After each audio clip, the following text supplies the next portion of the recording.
ለግብጽ ብቻ እንደፈለጉ የሚፎልሉበት ቀይ ባህርና የደን ባህረ ሰላጤ አከተመ ማለት ነው። አሁን ሌላ ኃይል ገብቷል ማለት ነው። እነ ኢትዮጵያም ባንዲራቸውን ከፍ አድርጎ የሚያውለበልቡበት ዘመን መጣ ማለት ነው።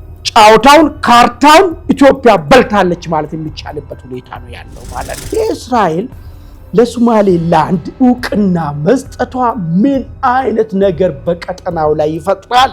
ቀጠናው በጣም አደገኛ ትኩሳት ውስጥ ገብተዋል።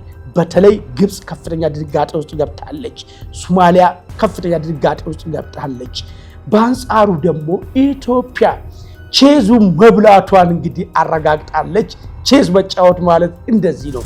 ጀነራል ሳሞራ ያነሱት ነገር ምንድነው? አላስፈላጊ ግንኙነት ከሻዕቢያ ጋር የተደረገ ያለው ግንኙነት ለትግራይ ህዝብ አይበጅም። ይሄን ነው በቃ የነገሩት። ስማ ጀነራል ምግቤ ስማ፣ ይኸውልህ አለቃክ የትላንትና አለቃክ እየነገረ ያለው ምንም እያደረግከው ያለው ነገር ለትግራይ ህዝብ አይበጅም ብቻ አይደለም።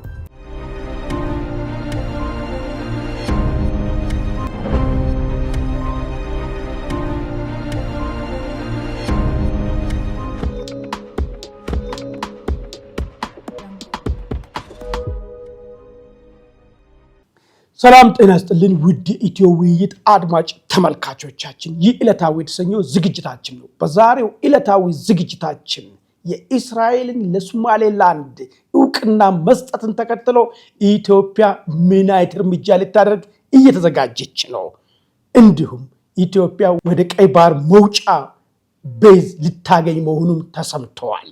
ይህንና ሌሎች ጉዳዮች በተለይ የግብፅና የኤሪትሪያ ኢትዮጵያን የመክበብ ሴራ መክሸፉን በማን ከሸፈ፣ እንዴት ከሸፈ፣ እንደዚሁም በቀጠናው አካባቢ አዲስ የኃይል አሰላለፍ መጥቷል። ለኢትዮጵያ ትልቅ በረከት ደርሶላታል። ይህ እንዴት እንደሆነ ሰፋ ባለ ሁኔታ የምናቀርበው ይሆናል። በሁለተኛነት ደረጃ የኤሪትሪያ የጦር ጀነራሎች ወደ አሰብ ተጉዞ ቅኝት ማድረጋቸውን ተከትሎ የኤርትራ ሰራዊት ኢትዮጵያን ድንበር ጥሶ ጥቃት ፈጽሟል። መቼ፣ የት፣ በጥቃቱ የተጎዱት ምንድነው የተፈጠረው ብለውን ጉዳይም በዝርዝር ይዘናል። በመጨረሻ ላይ የቀድሞ የኢትዮጵያ መከላከያ ሰራዊት ኢታማጆር ሹም የነበሩ ጀነራል ሳሞራ ዩኑስ ለህወሓት ጦር አመራሮች ማስጠንቀቂያ ሰጥተዋል። እያደረጋችሁት ያለው ድርጊት የትግራይ ህዝብን በጅምላ እንደመጨፍጨፍ ይቆጠራል ሲሉም ተናግረዋል። ይህና ሌሎች መረጃዎችን ይዘን ከኔ ጋር ለሚቀጥሉ 30 ደቂቃዎች አብረን እንቆያለን። ይህ ውይይት ለሌሎች ተደራሽ እንዲሆን ኢትዮ ውይይትን ሰብስክራይብ ማድረግ አዘንጉ። እንደዚሁም ደግሞ ሼር እና ላይክ እንዲታረጉ እየጠየቁ ቀጥታ ወደ መጀመሪያው አጀንዳዬ ይሻገራለሁ።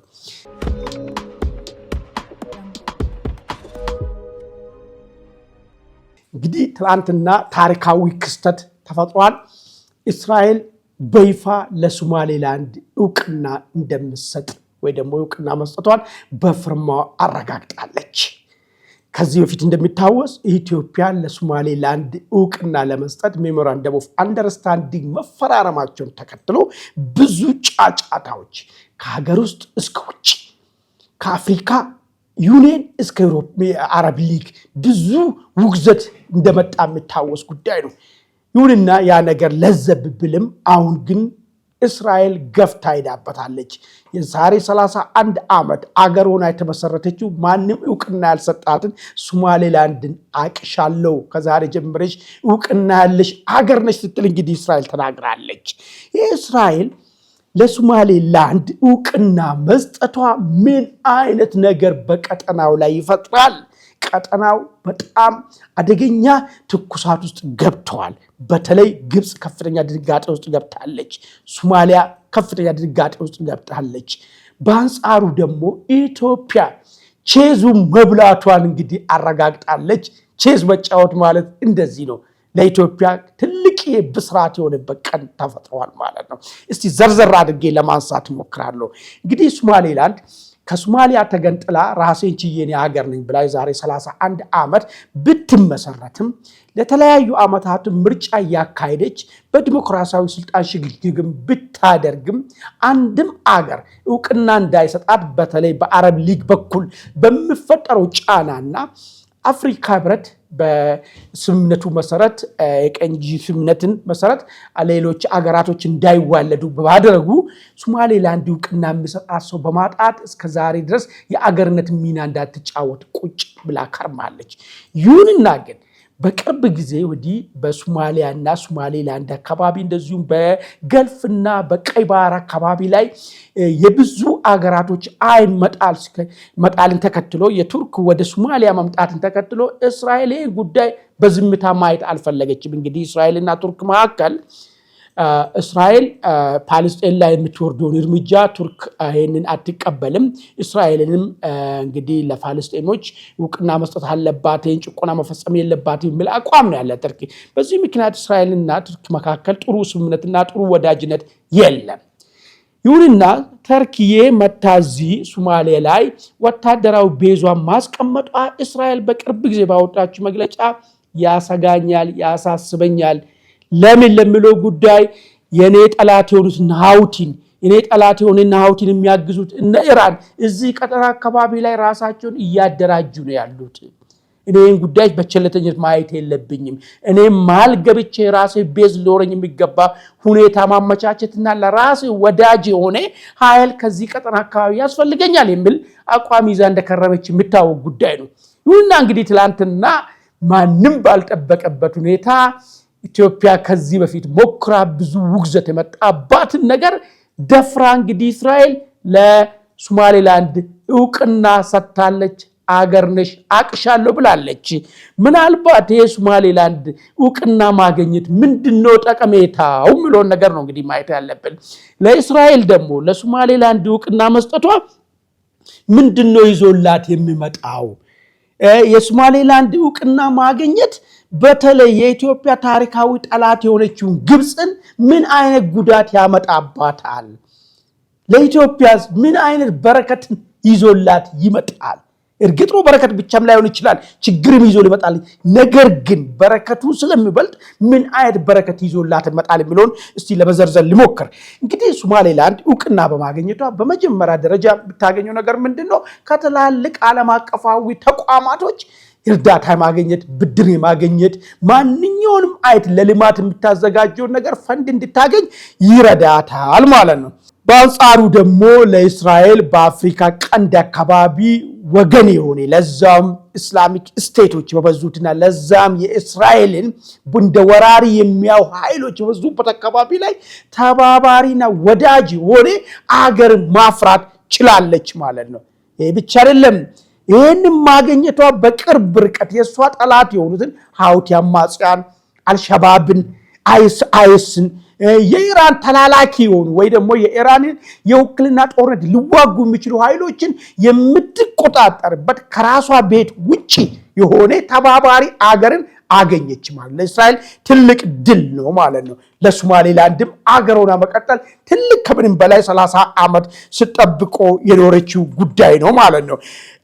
እንግዲህ ከዚህ ጋር ተያይዞ ግብፅ ላይ ምንድነው ነገር ነው? እንግዲህ ግብፅና ኤሪትሪያ እንደምናስታውሰው ከአንድ 4 ቀን 5 ቀን በፊት አሰብ ላይ ወታደራዊ ቤዝ ለግብፅ በመስጠት ኢትዮጵያን የመክበብና ኢትዮጵያን ድንክዬ ማድረግ እቅድ አውጥቶ 4 ቀን ተደስቶ ሳይጨርሱ በ5ኛው ቀን ኢትዮጵያ እንግዲህ በኤደን ባህረ ሰላጤ ላይ ወደ ባህር በርነትና እንደዚህ ወታደራዊ ቤዝ የምታገኝበትን መንገዶች እድሎች ተመቻቹላት ማለት ነው። ስለዚህ በሌላ አነጋገር ምንድነው ግብፅና ኤሪትሪያ የፖለቲካ ሞት ማለት ነው ቀጠናው ላይ ማለት ነው። ኦኬ ከዚህ ነገር ጋር ተያይዞ ምንድነው የተፈጠረው የሚለውን ነገር እስቲ ላንሳ። እንግዲህ አንድ ቡድን ተፈጥሯል።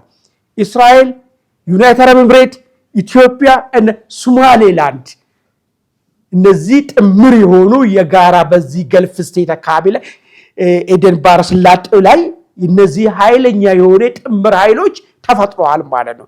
በአንጻሩ በሌላ በኩል ደግሞ ሶማሊያ፣ ግብፅ የከሰሩት ማለት ነው። ግብፅና ኤርትራ ከሶማሊያ ጋር ሆኖ ይህንን ጥምረትን እንግዲህ አደጋ ውስጥ ለመክተት የሚሞክሩበት ሁኔታ ነው የሚፈጠረው ማለት ነው።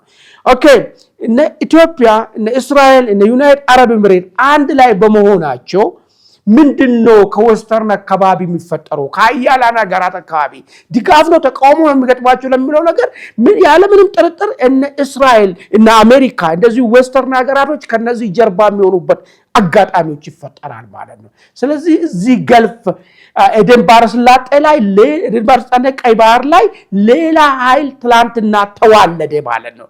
ይሄ የተወለደው ኃይል ውስጥ ግን ኢትዮጵያ የአንከርነት ወይ ደግሞ የግንባር ቀደምነት ሚና ይዛ ገብታበታለች ማለት ነው። እስቲ ከዚህ ጋር ተያይዞ ግብፅን ምን ይደርስባታል የሚለውን አንድ ሁለት ነጥቦችን ላንሳ። ግብፅ እንግዲህ ራሷን እንደ አረብ ሀገሮች ጠባቂ የቀይ ባህር ጠባቂ አርጋ ነበር ራሷን የምትቆጥረው።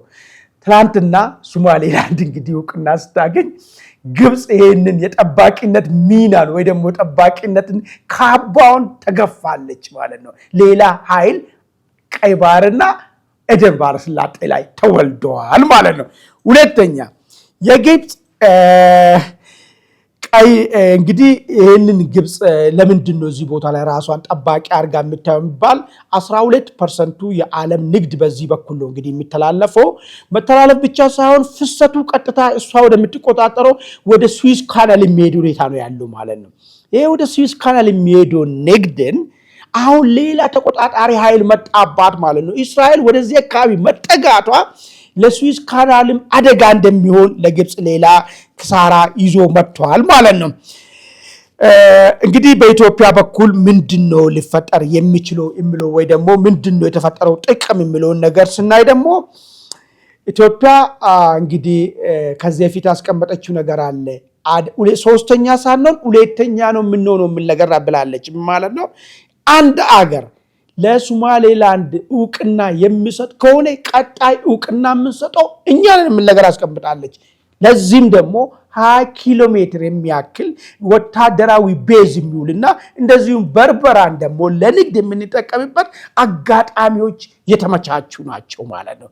ስለዚህ ኢትዮጵያ ከነ ግብፅ ወይ ደግሞ አረብ ሀገራቶች ሊፈጥሩ ከሚችሉ ጫና እየሞከሩ ካሉት የጅቡቲን ጫና ውስጥ የጅቡቲ ወደቡን ጫና ውስጥ በመክተት በዚህ በኩል ወደ አሰብ ለመሄዳችን ስናስብ ግብፅ መታ ቦታው ላይ ለመያዝ ሞከረችው ነገር አሁን በተፈጠረው ክስተት ይሄ ሁሉ ታሪክ ሆኗል ማለት ነው። ስለዚህ ኢትዮጵያ ወደ ባህር በር ማግኘት እድሏ 100% እርግጠኛ ሆኗል ማለት ነው።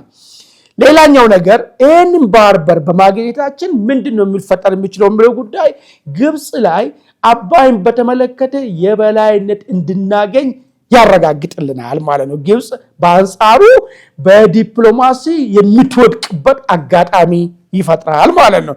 ሌላኛው ጸረ ሽብሩን ለምሳሌ እንግዲህ ይህንን ጉዳይ ይህንን ወደዚህ እስራኤል እውቅና ስትሰጥ ዝም ተብሎ የተመቻቸ ነገር ብቻ ይሆናል ማለት አይደለም። እስራኤልን ታርጌት የሚያደርጉት እነዚህ የሽብር ኃይሎች መፈጠራቸው የማይቀር ጉዳይ ነው።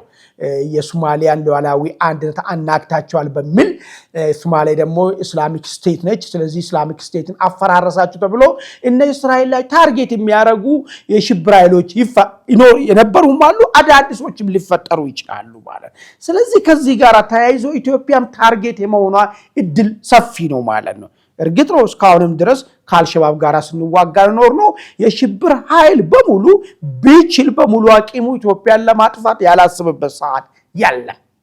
ስለዚህ አሁንም በሽብር ጸረ ሽብሩን እንቅስቃሴ ላይ ኢትዮጵያ በቀንዱ አካባቢ ተፈላጊነቷ ከምንም ጊዜ በላይ የሚጨምርበት እድል ነው። ሪስክ ብቻ ሳይሆን እድልን ነው ጭምር ይዞ መጣል። ሪስኩ ምንድነው? ሽብር ኃይሎቹ ኢትዮጵያን አደጋ ውስጥ ለመክተት ሊሞክሩ ይችላሉ። ነገር ግን ኢትዮጵያ ከዚህ በፊት ሪከርዷ ይህንን የሽብር ኃይሎችን በመዋጋት ለባለፉት 20 ምናምን ዓመታት ሪከርድ ስላላት አሁንም ተፈላጊነቷ በጣም የሚጨምርበት ሁኔታ ይፈጠራል ማለት ነው። ይሄንን እንግዲህ ካየን በኋላ ምናልባት እስራኤል ይህን ውሳኔ በመወሰኗ ምንድነው ሊመጣባት የሚችለው የሚለውን ነገር እስቲ ነው እንግዲህ እስራኤል ልክ እውቅና እንደሰጠች ኤዩ መግለጫ ወጥቷል፣ ተቃውሟል። ይሄ ነገር የአገራቶችን ሉዓላዊነትን ግዛት አንድነትን የጣሰ ነገር ነው፣ ስለዚህ ተቀባይነት የለውም በሚል ነገር አውጥቷል። ምናልባት ኢትዮጵያ ባለፈ ሜሞራንደም ኦፍ አንደርስታንዲንግ ፈርማ ወደ እውቅና ወደ ሪኮግኒሽኑ ልትሄድ ስትል ሄድ ኳርተሩን ከአዲስ አበባ እናነሳለን እስከማለት ድረስ ሄደዋል። ግን እስራኤልን በዚህ ደረጃ ጫና ውስጥ መክተት ይችላሉ ወይ ነው አሁን ጥያቄው። ብዙ ሀገራቶች ያኔ የሶማሊያ ግዛት አንድነት ብሎ ብዙ መግለጫ ወጥቷል። ምናልባት ይሄ እንደዚህ ጫና እስራኤል ላይ ሊመጣ ይችላል ወይ ካል አይመጣም። ግን የማይካድ ነገር በቀሪ እነዚህ በሽብር ኃይሎች እስራኤልን ታርጌት ያደረገ ጥቃቶች ይወሰዳሉ። ይሄ ነገር ደግሞ እስራኤል እስካሁንም የቆየችው በጥንካሬዋ ነው እንጂ አንድም ጊዜ የሽብር ኃይሎች እስራኤልን ወዶና ፈቅዶ የተቀበሉበት ጊዜ ስለሌለ እሷ አይኖረችበት ነገር ነው። ግን በአንጻሩ ከኢስላሚክ ስቴት ጋር ጥሩ ወዳጅነት መፍጠር ደግሞ ለእስራኤል ትልቅዬ ድል ነው ማለት ነው። ስለዚህ ጠቅለል ስናደርገው ትላንትና የተፈጠረው ነገር ለኢትዮጵያም ለእስራኤልም ለቀጠናው እነ ግብጽ ብቻ እንደፈለጉ የሚፎልሉበት ቀይ ባህርና የድንበር ስላጤ አከተመ ማለት ነው። አሁን ሌላ ኃይል ገብቷል ማለት ነው። እነ ኢትዮጵያም ባንዲራቸውን ከፍ አድርጎ የሚያውለበልቡበት ዘመን መጣ ማለት ነው። ስለዚህ በዚህ አጋጣሚ ምናልባት ጫውታውን ካርታውን ኢትዮጵያ በልታለች ማለት የሚቻልበት ሁኔታ ነው ያለው ማለት ነው። እንግዲህ ቀጥለን የምናየው ነገሮች ይኖራሉ። እስቲ የእስራኤልን ዕውቅና መስጠትን ተከትሎ እነማን ናቸው ዕውቅና የሰጡት የሚለው ነገር ስናይ አንድ መረጃ ወጥቷል። እንግዲህ ሳውት ሱዳን እነ ሳልቫኪር ሀገር ዕውቅና እንሰጣለን ብለዋል። የሚገርም ነገር አሁን ያሰላለፉ እንዴት እየሆነ እየመጣ ማለት ነው። በዚህ በኩል ኢትዮጵያ አለች፣ ሳውት ሱዳን አለች፣ ዩኤኢ አለች፣ እስራኤል አለች። አሁን ቀጠናው አካባቢ ሌላ ኃያል ሀገር ሆኖ የመውጣት እድሎች እየተፈጠሩ ነው ያሉት። ኢትዮጵያና አሜሪካ ደግሞ ከእስራኤል ቀጥሎ ዕውቅና እንደሚሰጡት ምንጮች እየወጡ ነው ያሉት፣ መረጃዎች እየመጡ ነው። ቲቦር ናሽ በማህበራዊ ሚዲያቸው ላይ የገለጹ ነገር ምንድነው? ከእስራኤል ቀጥሎ ኢትዮጵያና አሜሪካ በሚቀጥሉ ቀናት ውስጥ ለሶማሌላንድ ዕውቅና ይሰጣሉ ተብሎ ይጠበቃል የሚል ነገር አምጥቷል። እንግዲህ ስለዚህ ቀጣዩ ምንድነው ሊፈጠር የሚችለው? የነ ግብጽ ጨዋታ እስከምን ድረስ ነው የሚሆነው? ግብጽና ሶማሊያ መካከል መልሶ ሊፈጠር የሚችለው ምናልባት ከዚህ በፊት በአንካራ ወይ ደግሞ በቱርክዬ አደራዳሪነት ኢትዮጵያና ሶማሊያ እንግዲህ ወደ ኖርማል ነገር መጥቶ ነበረ። አሁን ግን ይሄ ኖርማል ሊቀጥል የሚችል ጉዳይ አይደለም። የግብጽም ሰራዊት ወደ ሶማሊያ መምጣቱ ጉዳይ የማይቀር ጉዳይ ነው ማለት ነው። ይሄ አደጋው ነው፣ ወደኛ የሚመጣው አደጋ ነው ማለት። በቀጠናውም ልንገለል እንችላለን። ነገር ግን አሁን ያለነው ብቻችን አይደለም። አሁን ያለነው ከሌሎች ኃያል አገራቶች ጋር ነው። ዝም ብሎ እንደማንም መጫወቻ ከሚሆን ይሄን ኃያል አገራትን ተጠቅሞ ኢትዮጵያም ጥቅሟን የምታስከብርበት ወሳኝ ምዕራፍ ላይ ነው ያለነው። ግን የግብጽ ጦር ወደ ሶማሌ መምጣቱ የማይቀር ጉዳይ ነው። ከሶማሌ ጋር የነበረው ውዝግብ እንደ አዲስ መነሳቱም የማይቀር ጉዳይ ነው ማለት ነው። ምናልባት አንዳንድ ሰዎች አንዳንድ ማስፈራሪያዎችን እያነሱ ነው ያሉት። ስለሱ ላንሳና ወደሚቀጥለው አጀንዳ ይልሂድ። ምንድነው የሚሉት? ሌላ ተገንጣይ ኃይሎች ኢትዮጵያ ውስጥ ስላሉ ሶማሊያም የዚህን በቀልን ለተገንጣይ ኃይሎች ዕውቅና የመስጠት ስትራቴጂ ልትፈጽም ትችላለች የሚል ነገር ነው። ሪሊ በኢትዮጵያ ውስጥ አሁን ባለው ልክ ከዚህ በፊት በነበረው ልክ የተገንጣይነት መንፈስ አለ ወይ? ይሄ አንደኛው ጥያቄ ነው መሆን ያለበት። አለ ወይ? ከኢትዮጵያ ወጥቼ ራሴን ሀገር በመሰረት ይሻለኛል የሚል ኃይል አሁን ድሮ እንደምንሰማ በዛ ደረጃ አለ ወይ? አንደኛው እሱ ነው። ሁለተኛ የሚገኙት ነገር ልክ እንደ ባህር በር ማግኘት፣ ልክ እንደ ህዳሴ ግድብ፣ ልክ እንደ ተፈጥሮ ናቹራል ጋዙን ማውጣት፣ የተለያየ ፕሮጀክቶች ኢትዮጵያ ውስጥ መሰራታቸው መገንጠልን ስሜት ያጠናክራል ወይስ ያዳክመዋል? ስለዚህ ይሄኛው መዝሙር የዱሮ መዝሙር ነው። ይሄ ዘፈን የዱሮ ዘፈን ነው። ይሄ ዘፈን የዱሮ ዘፈን ነው። ይሄ ተገንጣይ ስላለ እኔም ነገ ከኢትዮጵያ ሲገነጠሉ ዕውቅና ስጣለው የለም፣ ተገንጣይ የለም አሁን ኢትዮጵያ ውስጥ። በእርግጠኝነት መናገር ህዝብ ውስጥ እንደዚህ አይነት ስሜት ጠፍቷል። በእርግጠኝነት መናገር የሚቻሉ ነገር ማለት ነው። ስለዚህ ይሄ የማይሆን ነገር ነው። ይሄን ነው የሚያስፈራሩት። ነገር ግን ጥቅሙ ግን ከምንም በላይ እኛ ጫወታው ላይ አሸናፊ ሆነን የወጣንበት የድል እንትን ነው ማለት ነው። ወደ ሁለተኛ አጀንዳ ከመሄዴ በፊት ምናልባት ውድ አድማጭ ተመልካቾቻችንም ይህንን ኢትዮጵያ እስራኤልን ተከትላ ለሶማሌላንድ ዕውቅና ብትሰጥ ምንድነው ሊፈጠር የሚችለው? ይሄ በተፈጠረው ክስተት ራሱ ደግሞ እስራኤል ለሶማሌ ዕውቅና መስጠቷን ተከትሎ ለኢትዮጵያ ምን አይነት በረከቶች ናቸው የመጡት? ይህንንስ በድል መወጣታችን ምን አንድምታ አለው ብሎ ጉዳይ ላይ እስቲ የየራሳችሁን ሐሳብ ስጡኝ። ከዚሁ ጋር ተያይዞ የአሰብ ጉዳይስ በምን መንገድ መታየት አለበት? ባህር በር አገኘን ብለን የአሰብን መተው ነው አለብን?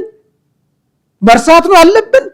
ወይስ አንዱ ባህር በራችን ነው ሌላውን የአሰብን ጉዳይ ለማስመለስ በምን ደረጃ መሄድ አለብን የሚለውን ጉዳይ የራሳችሁ ሐሳብን ተሰጡን እየጠየቁ ወደ ሁለተኛው አጀንዳ ይሻገራለሁ ማለት ነው።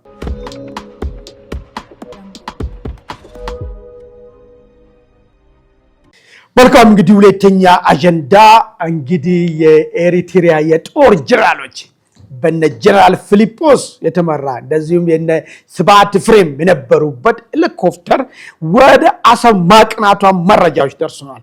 ይህን ወደ አሰብ ከሄዱ በኋላ እዛ ቅኝት እንዳደረጉ እንደዚሁም ደግሞ የጦርነት እቅድ ማውጣታቸውን እንግዲህ አንዳንድ የውስጥ መረጃዎች ገልጾልናል። ይህን ቅኝትን ተከትሎ የሻዕቢያ ጦር የኢትዮጵያን ግዛትን ድንበርን ጥሶ አልፎ በአፋር ክልል ቡሬ ግንባር ላይ ደናክል፣ ገርቦና ዋሌ የሚባሉ ቦታዎች ላይ ጥቃት መፈጸሙን እንግዲህ መረጃዎች ደርሶናል። ሻዕቢያ ለምንድን ነው ይህን ውሳኔ የወሰነው? ይህ ጥቃት ዝም ብሎ ድንገተኛ የተፈጠረው ጥቃት ነው ወይስ ታስቦ የተፈጸመው ጥቃት ነው? ከዚህ ጥቃት ጀርባስ ምንድን ነው ያለው? ይሄ ጥቃትን እስቲ አንድ መስመር ላንሳ። እስቲ ባለፈ የቲፒኤልኤፍ ፋይል አንድ መግለጫ ወጥቷል። ከዚህ በኋላ ትዕግስቴን ጨርሻለሁ ብሏል። ይሄን ትዕግስቴን ጨርሻለሁ ባለው በሁለተኛ ቀኑ ነው ሻዕቢያ በቡሬ ግንባር ጥቃት የፈጸመው።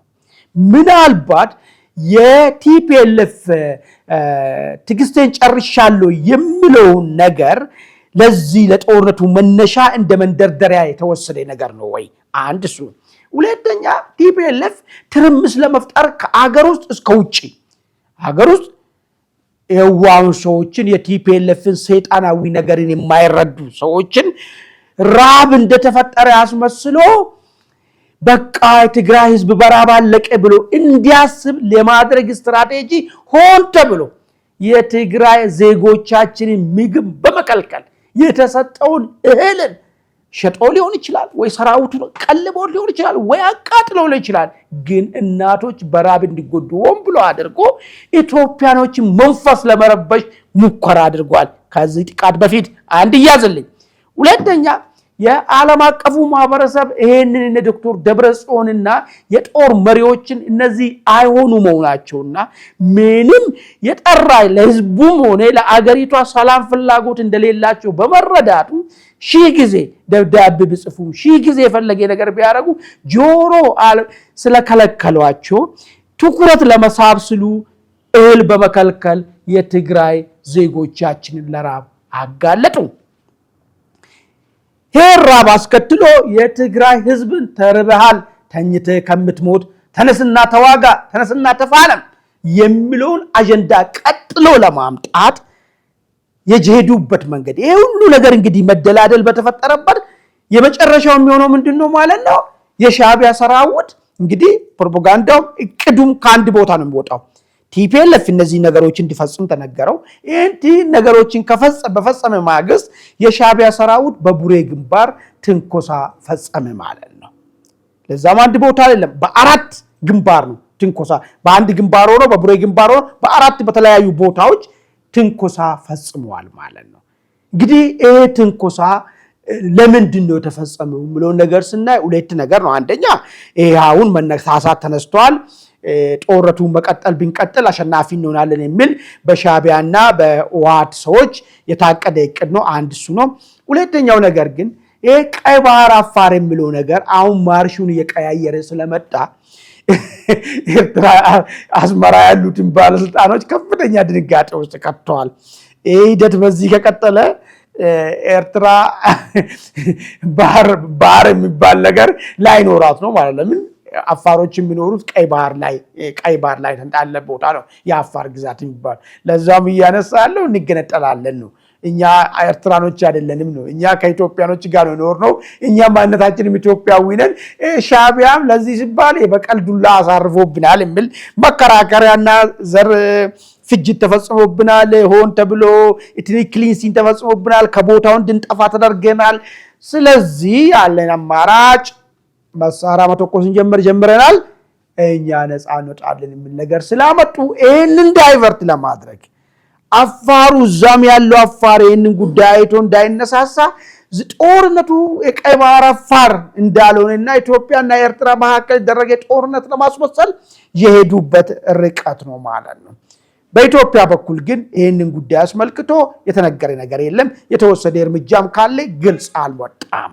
ግን ምን ይመጣል የሚለው ነገር ግን ቀጣይ የሚታየው ነገር ይሆናል ማለት ነው። እንግዲህ በዚህ አጋጣሚ ውድ አድማጭ ተመልካቾቻችን የሻዕቢያን በቡሬ ግንባር ጥቃት እንግዲህ መፈጸም ወይ ደግሞ ወታደራዊ ትንኮሳ ማድረግ ምን አይነት አንድምታ አለው? ሪሊ ሻዕቢያ ገፍቶ መዋጋት ፈልጎ ነው ወይስ ሌላ ደግሞ ያሰበ ካልኩሌሽንም ይኖራል ወይ የሚለውን ነገር ላይ የየራሳችሁ ሐሳብ እንድትሰጡን እየጠየቅን እንግዲህ ይህ ውይይትም ተደራሽ እንዲሆን አሁንም ሼር ማድረግ ላይክ ማድረግ አዘንጉ እያል ወደ መጨረሻው አጀንዳ ይሻገራሉ ማለት ነው።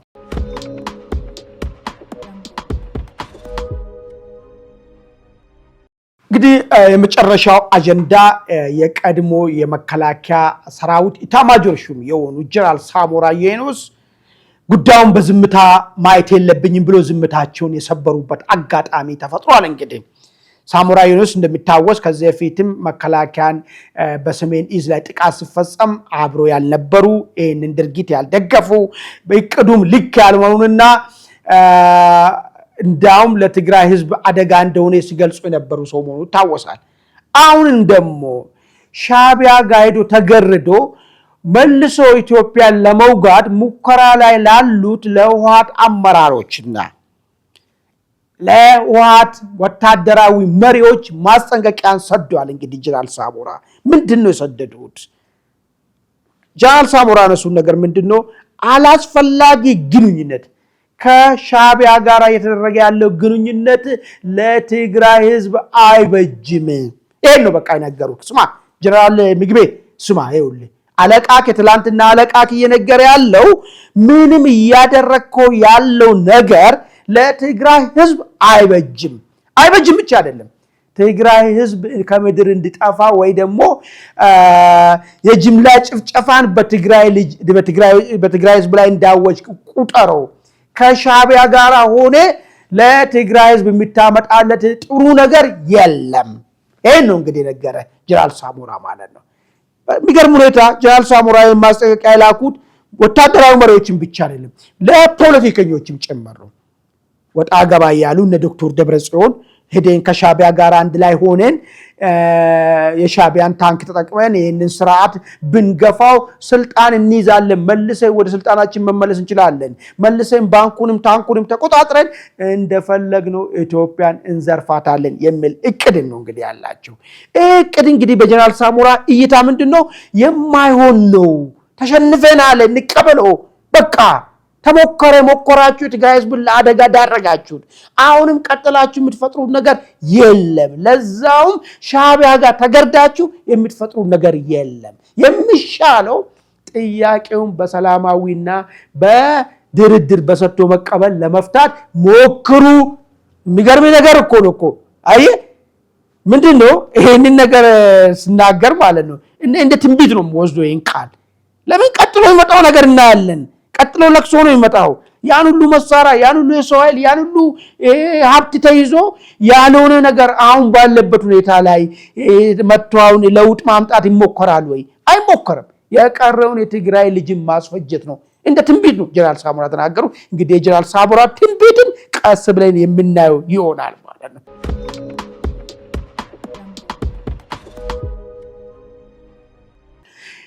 እንግዲህ ውድ አድማጭ ተመልካቾቻችን የዛሬውን ዕለታዊ በዚህ ላይ እናጠቃለን። በሚቀጥለው እስክንገናኝ ድረስ መልካም ቆይታ